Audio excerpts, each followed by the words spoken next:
Welcome, everyone, to Women on Wealth. Today, we have an incredible conversation around fair play, which is the title of Eve Rodsky's book. And I'm going to give a formal introduction to her first. So, Eve Rodsky is working to change society one partnership at a time by coming up with a new 21st century solution to an age-old problem. Women shouldering 2/3 or more of the unpaid domestic work and childcare for their homes and families. So Eve has applied her Harvard-trained background in organizational management to ask the simple yet profound question, what would happen if we treated our homes as our most important organizations? Her New York Times best-selling book and Reese's book club pick, Fair Play, is a gamified life management system that helps partners rebalance their domestic workload and reimagine their relationships. It has elevated the cultural conversation about the value of unpaid labor and care. She also has a highly anticipated follow-up, Find Your Unicorn Space, Reclaim Your Creative Life in a Too Busy World. She's been featured in Time Magazine, Wall Street Journal, on Good Morning America, and on a personal note, she was raised by a single mom in New York City, currently lives in Los Angeles with her husband and 3 children. So, Eve, I cannot tell you how excited I am to have you on. Welcome. It's so great to be here. Thank you for having me. So I was just telling you that I read your book years ago. I guess when it was first launched, you spoke at a JP Morgan's Women Conference. And I don't want to say any names, but the panel of women speakers was incredible, from famous actresses, politicians, athletes. And I just thought you were one of my favorites that was on the panel that day. And I love your book. And I also have someone that I know that is going through marital issues, and her therapist recommended your book to them as well. So welcome. And I know we're going to talk a little bit about, what sort of transpired since you came out with Fair Play, but maybe to first kind of go along the direction of my introduction. You have a really interesting introduction in your book where you talk about your blueberry breakdown, which I think helps explain how you transformed your life and came up with this mission. Can you talk about that? Absolutely. It's always fun to go back a decade, but I think it's really important because, Julia, you and I have kids around the same age, starting to head into the teen years or firmly rooted in the teen years. Yeah. But if you can rewind a little bit to what it felt like when our children were toddlers, it is, and still it's overwhelming in a different way. But the day that my life broke, I sort of call it like before blueberries and after blueberries, because it was a profound change in my marriage and obviously my career and my life, was a day when my husband Seth sent me a text that said, "I'm surprised you didn't get blueberries." And, you can't make this shit up, but I'll have you picture the scene. I was in the car when I got this text, "I'm surprised you didn't get blueberries," as I was literally racing to get my toddler from a toddler transition program. Because at least in Los Angeles, those programs are like 90 minutes. You can do like one errand between drop off and pickup. At the same time, I had an infant at home, and I had left him with our babysitter. And in my car, I had a breast pump and a diaper bag, and gifts for a newborn baby to return in the backseat of my car. Was working for myself at the time because I had been forced out of the corporate workforce. I never say left or opted out anymore. I was forced out. And because of that, I had started my own law firm. So I had a client contract in my lap. And what I distinctly remember was getting this text in the midst of all this chaos, and then having this pen, because I still like to do analog markups of contracts. And this pen would sort of creep up in the stop signs and stab me in the vagina. Like that's what I remember that day. So that text reminds me of being stabbed in the vagina by a pen, which is sort of how I felt about that whole day. Really, what that text symbolized for me in that moment, "I'm surprised you didn't get blueberries," was not only that my husband had sort of stopped seeing me as a full human being, but more as a role, as a parent, as a partner of his, and maybe tangentially, if it didn't affect his career as a professional. But what was really hard was that Not only was I the fulfiller of his smoothie needs, but I realized that I was the default, or as I call in Fair Play, the she-fault for literally every single household task, childcare task for my family. Yeah. And I remember thinking that day, Julina, how did I get there? Literally, how did I get there? I'm a product of a single mother. I vowed that I would not do what my parents did. It was very hard to be raised by a single parent in the Lower East Side in the 80s. I was her parental child, and I really wanted a true partner. And I did everything in my power to get a true partner. And I became a statistic that I was undeniably living, which is that women shoulder 2/3 or more of what it takes to run a home and family. And those statistics get worse if women earn more money, not better, Which is worse. amazing. Amazing. Yeah. And so I was a cliche of my own life. And the journey to where I am today sort of started with that day. Yeah. I have to tell you, I look at blueberries differently since that story. I remember you saying it on the stage. Oh my gosh. Yes. Yeah. Same. And I think there was only same. one male in the room, and I think Oh he my was sitting next to gosh. me, and he started slumping in his seat more and more. So I love it. And you mentioned the curse of the sheepfault parent. Can you talk a little bit more about that? Yes. So for those of your listeners who may be Gen X, like I am, we were taught that we were so lucky that our parents couldn't even own a credit card. They couldn't open a bank account without a man, a father, or a husband. That we could do it all. We had better education than our male counterparts. So we were sold a lie. And really, what we should have been learning was feminist studies 101, which I did not take because I thought, okay, I'm going into the male world of M&A. I'm graduating at the top of my class from Harvard Law School. There will be nothing that will stand in my way. I had never heard of a structural barrier, which obviously is worse as you get more non-dominant identities. So you can imagine Black women, trans women, people with marginal identities. It compounds. Sure. But as a woman, what I wish I would have heard was that the thing that was breaking me down has a name. Yeah. In fact, many names that I'd never heard. Like I really had never heard the term second shift, maybe tangentially, but I didn't realize that in the 90s there was a whole movement to warn women that we would be responsible for housework and childcare and making money, and that it would be worse for us than our counterparts in the 40s and 50s because we had now this breadwinning role that we have to also fill. I had never heard of the term emotional labor, but that's a term that's really important. Again, coined in the 1990s, but was really evolved into understanding that women are the ones who keep together care situations, or as one of my friends says, Fair Play allowed her the realization that she doesn't have a magical vagina that whispers in her ear what her husband's mother wants for Christmas. So that's emotional labor. I had never heard of the term mental load, which is what's happening to women, that we get so overloaded or we start to show physical stress symptoms from the fact that we're managing too much. Yeah. But I will tell you that one term I really hadn't heard, but I wish I had read this article because it was from 1986, was a term called invisible work. Okay. And that also would change my life, because once I read and started to Google after my blueberries break down, because that's what I feel like Gen X women do. We start, researching things. I'd love to live by data and science. What I realized was that in 1986, there was a sociologist named Arlene Kaplan Daniels who argued that women will always do more unpaid labor than men because it's in the best interest of a capitalist society to benefit off of unpaid labor. And if we condition and gaslight women into believing that it's their role to be the primary caretaker of children, then society doesn't need a safety net. They don't have to pay for our labor, which is about, in America, $1.9 trillion a year. Amazing. That women shoulder. 1.9 trillion. And what you're talking about is taking multitasking to a completely new level.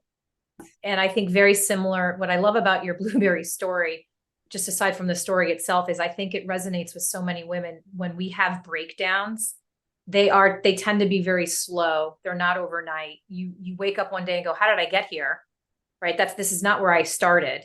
And it's usually over something very minuscule. And at least that's happened to me, where I will have a breakdown and my husband looks at me and goes, where is this coming from? And I'm like, how do you not know where it's coming from?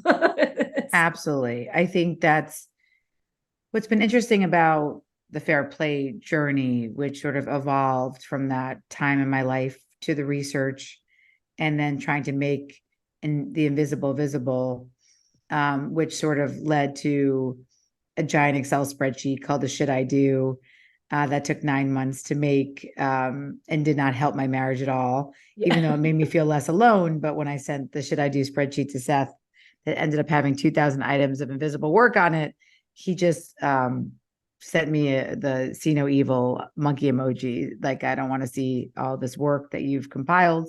Yeah. And so it evolved to a spreadsheet, to ultimately a system that I write about in Fair Play, that I beta tested since 2013. So it's been a 10-year journey. But I will tell you something about those women, about the initial cohort of women that I was following in 2013, since it's 10 years later and I have data on them. The women who in my study, and again, I'm not a sociologist, I'm a lawyer who cares about behavior design. And I'm not a psychologist, but I work closely with them, as you said, because a lot of therapists use Fair Play. But I look at things differently. And I think that's why I was uniquely positioned to write Fair Play, because my day job is to work similar to you, Julina, like with families that are dealing with very big family business issues and family succession issues. And I work on their legal governance. And what I do for those families is I create systems so that they can use some grace and humor and generosity instead of acrimony, to deal with issues of succession and wealth. Right. So just picture like a healthy version of HBO show Succession. But I think what was great about having that type of background is, over time, as you start to research these issues, 10 years later, again, I was able to track women, ask different questions, I think, than maybe therapists would have asked. Yeah. And I was very interested in the design of the system, of what it's done to us, to guilt and shame us to believe that we need to be the one to get our in-laws the gifts, and to make perfect magical holidays, and to get into the best schools for our kids, and all these things. Well, what it was doing to women over 10 years later, as I tracked them, was that the women that were shouldering and what I call the Fair Play cards, which ultimately was the spreadsheet that became these 100 cards that represent our home. If women were holding, they told me they were in charge of 67 of those 100 cards. And they also checked the box that they work full-time for pay.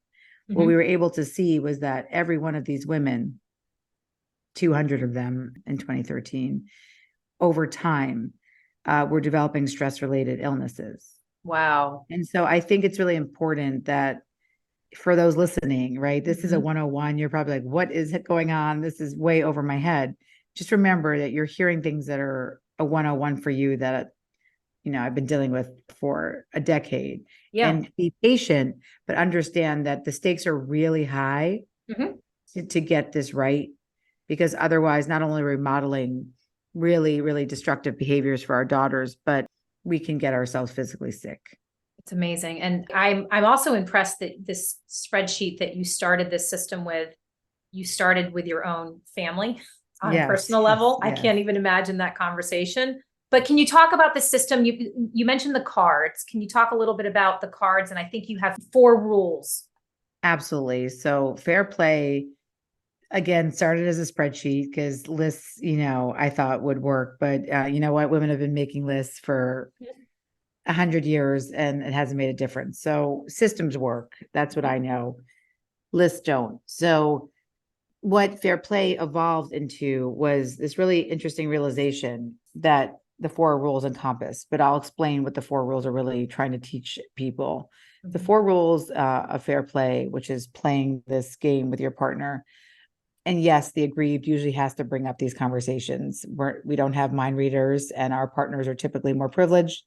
So sadly, we are the ones having to bring up these conversations. But something that I realized, again, that my work as a lawyer in this very unique area of succession showed me was that the families I worked with, one of the things I was trying to convince them of, right, was that the family business, the family foundation, their family structure was their most important organization. Mhm. And so once I realized that I could ask that question to my own home, why am I not treating my home as my most important organization? That was my big aha moment, because I know how to handle organizations. I do organizational management for a living. Right. I'm a lawyer who had done that for a decade at that time. And so what I realized was the first thing I did for myself in a moleskin was write down the 3 things that I know lead to a successful organization. And I tell my clients this all the time. So it was easy for my own life. And this is what the 4 rules really get at. The secret formula for successful organization are 1, boundaries, 2, systems, and 3, communication. And so fair play has become a system to get you at a place where, 1, you can hold your boundaries. Yeah. That, your kids are not busting in on you at all times, that you can go for your acrobatic class and not feel guilt and shame. 2, that you have systems in place so that you're not waiting, as one man said, to decide who's taking the dog out right when it's about to take a piss on the rug, and suffer indecision fatigue for the rest of your life. And 3 is communication, which is actually, ironically, the hardest thing, especially for women who've told to be seen and not heard pretty much our whole lives. Even if we don't think we have. Women are told not to ask for what we need. So it was unpacking all the rules, are really to unpack how to get to a place of boundary systems and communication.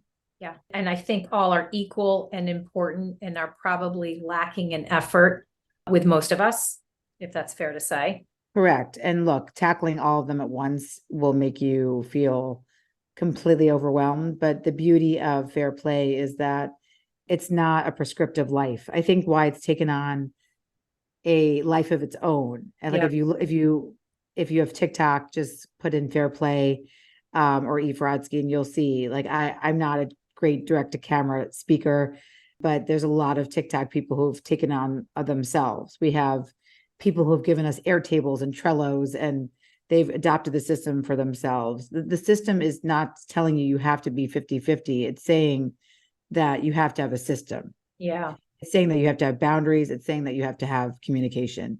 Because when you don't have those 3 things, the opposite of that secret formula is what happened, Julina, when I started to ask women the second most important insight. Yeah. So my first most important insight was, what would happen if we treated our homes as our most important organization? And I was like, oh, ding, ding, ding. Okay, I can get to the secret formula if we do that. Yeah. But the second most important thing for why we are in such a bind for not getting there was, I had to really understand what was happening in people's homes. And it's actually very hard to get data, because in 17 countries, when you ask, and science also backs me up here, women underreport what they do, men overreport what they do. And so I was getting a lot of muddled data until finally I asked a question that blew everything up, which was, how does mustard get in your refrigerator? And I talked about this in 2019 at that JP Morgan event, which, by the way, was incredibly scary, because you're right. It was very powerful women before and very powerful women after. And not only was it so bizarre, but the mic guy was running around before I went on stage, and he's like, I don't have your type of mic, because all he had was handhelds for panels. But I was the only, and I was like, wait a second, I'm the only one doing 30 minutes of stand-up, like TED Talk. There's no one else who did this format today. What are you talking about? Oh my gosh. So he made me completely terrified the minute before I walked on to that stage. Didn't look it, so. But the question that I talked about then, because it was the big breakthrough in the data, was I started to ask women, how does mustard get in your refrigerator? And I think what was so beautiful about that question is that condiments are popular in all countries. So you could substitute that out with a different condiment. Yeah. But what was really eye-opening was that over socioeconomic status, regardless of race, of class, women were reporting the exact same phenomenon, and also in all these countries, which is that they are the ones to notice that their second son Johnny likes yellow mustard with his protein, otherwise he chokes, he won't eat it. Yeah. And so again, in organizational management, that conception phase of noticing a new problem actually is a very important phase of why people are hired. Absolutely. And then women were saying that they were the ones getting stakeholder buy-in for what their family needed at the grocery store, but also that they were monitoring the mustard for when it ran low. So that's sort of the planning stage. And again, we get paid big bucks for that in the corporate side. Yeah. And then the reason why men were saying that they also were involved in groceries was because they were the ones going to the store for their partners to pick up the yellow mustard. But Julina, this is the problem, right? They bring home spicy Dijon Yeah. every fucking time. Yeah. And so what that allowed me to break down was that when you're in a organizational failure problem like that, that actually can be rectified. But if you don't rectify it, you go to the other side. This is the long answer to what is the other side of boundary systems and communication. Yeah. The other side of that is a loss of accountability and trust. Yeah. So what women were saying to me is, there's no way, Eve, I'm bringing this up to my partner because I'm not going to trust him with my living will. The dude can't even bring home the right type of fucking mustard. Yeah. So what happens is when we have these small erosions of trust, because somebody does something over and over again that's so egregious in your mind, because you're like, how did this person not know after 10 years that our second son likes yellow mustard? He eats it for every meal. Then you start to lose accountability because you don't trust that person to be accountable for what you need. And so you start taking all that work back. Yeah. And then you're in a vicious cycle of resentment. It's that slow, vicious cycle, right? That they just can't see over time. That is so obvious to you. It's the erosion of accountability and trust over time. Okay. That leads to the resentment that you were saying is why women are sick and why they don't even realize that they're like the boiling frog who ends up in the hot water, because it's this very slow sort of death of who we were before. Yeah. And again, this is dark, but I think the beauty is the light is that it can change. Yeah. We are game changers and we have agency. Absolutely. And I think that this is so fascinating because our mental health is at the forefront of so much of our conversation today in our society. So, but yet I don't think we talk enough about this. So no, and we are actually never, ever going to get to the root of women's mental health unless we deal with unpaid labor in the workplace and at home. Yeah, no, for sure. So, and you mentioned earlier creating your household as an organization. And, the financial advisor in me is thinking, okay, finances are a huge piece of family organization. Most divorces today start with some type of financial breakdown. How do you view the finances in terms of, because you mentioned the cards and you mentioned the system, and your system is not just finance, it's everything related to the household, but how do you see the finance fit into it? It's a great question. Actually, the Wall Street Journal just featured a quote that I was in because they were arguing that every home needs a CFO and a COO, but I don't want the women to be the COO and the men to be the CFO. Yeah. And that only works if women are the CFO and men are the COO. Yeah. So because men have too often been the CFO of their families. So what do I see? I see a lot of things happening on the finance side. First of all, that it encompasses 4 cards in the fair play system. There's still 100 cards, so but they're very important cards. Yeah. And those cards broke down into how people were looking at their tasks, but a lot of it, obviously, money manager is the person who's dealing with, either their ETFs, Robinhood, more sophisticated people dealing with women, like you, Julina. And so the gamut of the money manager was really in charge of sort of seeing the future of how funds were allocated and invested. Yeah. But the problem was that that's the more powerful position. And I was seeing women who are in charge of bill paying and sort of getting cash from an ATM. Mhm. But it did break down pretty alarmingly by gender that women were not involved. And I know you know this, and it's like preaching to the choir, are not as involved. And so the other cards that are involved with finances are obviously mortgage, anything related to the house. And then the other part that I think women especially don't realize is related to the finances is estate planning. Yes. Because the problem is so many women say, well, all, my partner's assets are given to me in their will, but nobody is planning for what happens if they get divorced. And most states are not community property states. Most states are equal distribution states.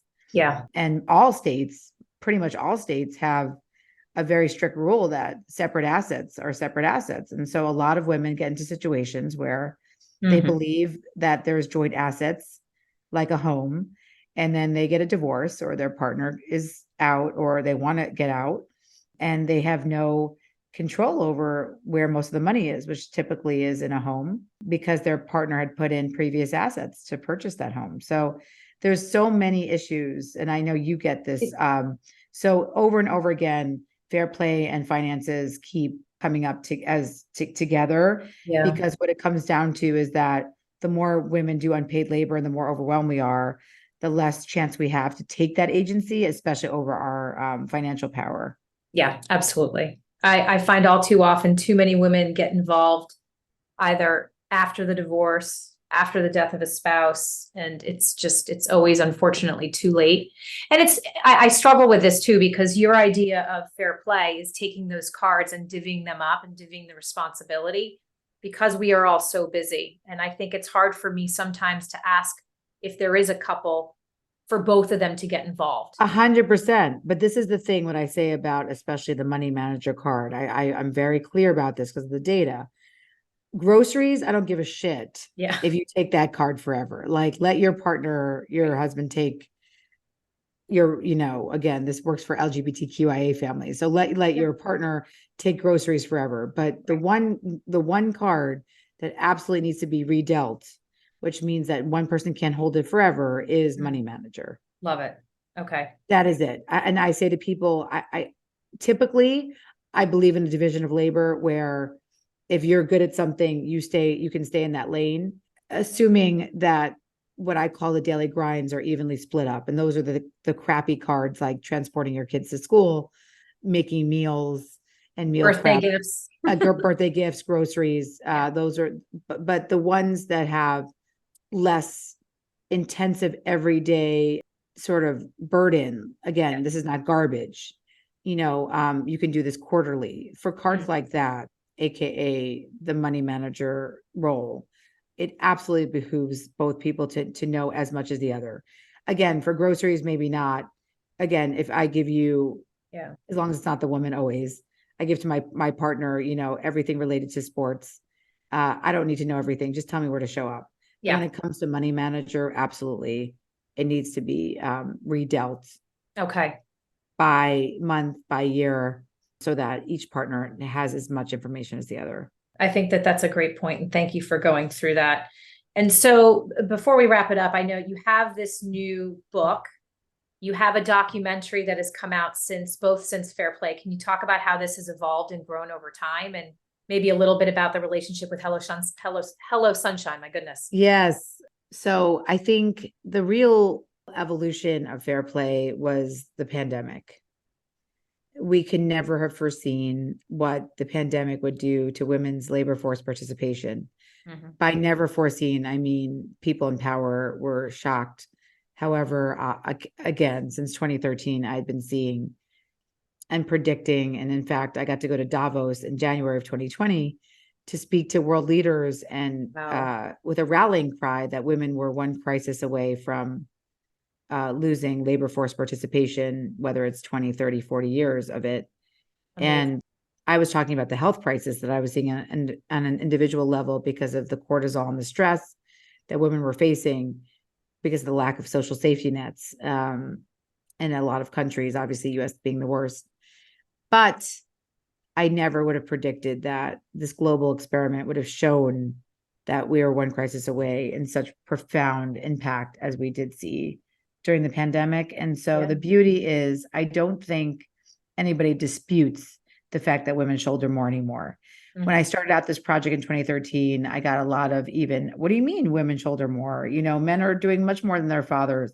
And so I couldn't even get people to agree that women were shouldering more. That will never happen again. Women shoulder more.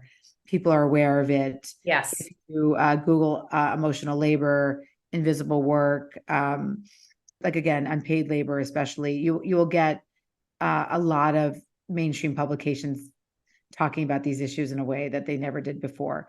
And so the second book, Find Your Unicorn Space, evolved from a pretty urgent question for women, which was, well, what is time back going to give me from fair play if I don't even remember how to use that time on myself?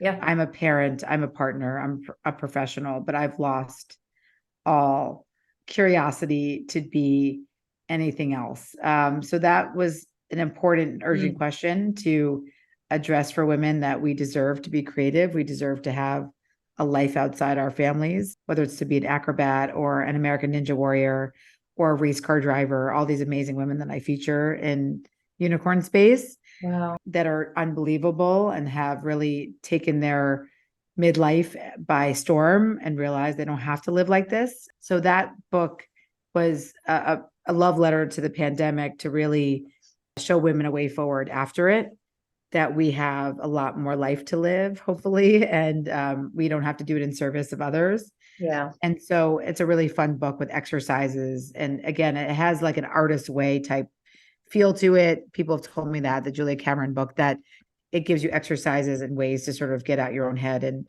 to get back into your curiosity. But the documentary called Fair Play, and you can watch it on Hulu. It's actually a really fun place to start, especially if your partner is not a reader. I would say everybody should watch the documentary on Hulu. It is a really fun and depressing, but also fun exposition into people's marriages. And I think what's the good thing about it is you realize that, it's not your fault. We're all in this together. So I think once you can laugh about it and get some humor around these issues, it's easier to tackle them. And so that also was a baby of the pandemic, because we desperately wanted to capture people's lives during the pandemic. So we ended up interviewing over 110 families during the pandemic. We only featured, a handful of those. Sure. But it was, I have it for posterity and for data. So yeah, that's how, again, besides all the data, how we at Fair Play know that women were shouldering and I think that it's conception of planning. And I think it's such an important way to highlight the importance of this, right? Is to do it in a way that it helps women understand that we're not in it alone. So, look, we're not in it alone. We all are going to have a blueberries breakdown because of the way society is structured. And maybe few. Yes, maybe a lot. But if we keep looking at this as an individual problem or a failure, or that, God forbid, you say something bad about your partner, like, yes, I'm having these issues, but Mike's the best husband ever. Yeah. That we will never get out of this cycle. It's okay to recognize that it's a both and. You can love your partner and want for more. And I think that was the hardest struggle for me. Was Seth is a huge introvert, and this is highly personal information that I give out in the book and on stages. And I had to get him comfortable with saying, look, I'm going to be talking about our marriage. And a lot of people don't write memoirs, apparently. I heard the statistic, because they don't want to talk about the living. They're afraid of those conversations, but we have to talk about these issues, and not just on the playground with funny, oh yeah, my partner would never do XYZ, or they could never figure out which backpack to pack, or that would be hilarious if I try to get him in charge of the first day of school. No, we have to really reckon and say we deserve better, and that we support each other to get there. Oh, I love it. And I think it's such an important message. So thank you for that. And where can people find you? I know you have a website, and I think you have a newsletter, correct? Yes, I'd say that's a really fun place to go, because we don't bombard you, but we have a twice monthly newsletter at fairplaylife.com. You can sign up with all the new data and articles that we're reading on these issues. So you can be hyper informed for your friend group or your work group. It overlaps a lot into work because women, surprise, we do all the unpaid labor or most of it in the workplace too. If you've ever been, assigned note-taking responsibilities or ordering your boss's birthday cake, you will know that women are also tasked with non-promotable tasks in the workplace, aka ERGs, and other really important mentoring that doesn't get featured and factored into their promotions. Yeah. So we talk a lot about the workplace. We talk a lot about the home. We give people lots of insights into what they can do better.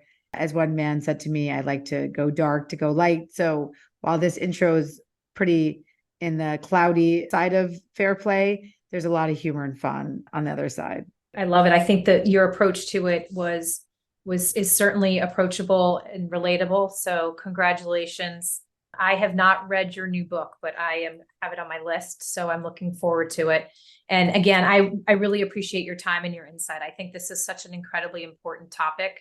It hits me on a personal level, not only for myself and my family, but all of the women that I talk to. It's as you know, it comes up all the time. So thank you. And it's similar to what we said earlier. I think the final remarks I'll make are that one woman said to me something pretty profound, which is that she was actually okay doing it all. She felt like it was too late for her, but then she realized that she wasn't okay having her daughters watch her do it all.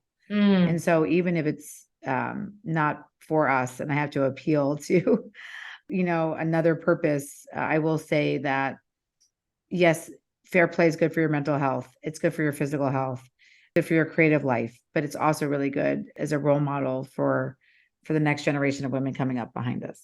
Yeah. And I think that's a great point, and hope that the spouse is willing to engage in the conversation, if not for anything else, but for their kids as well. Yes, So, yes. yeah. Thank you so much, Eve. I really appreciate it. Of course. It's so great to be with you.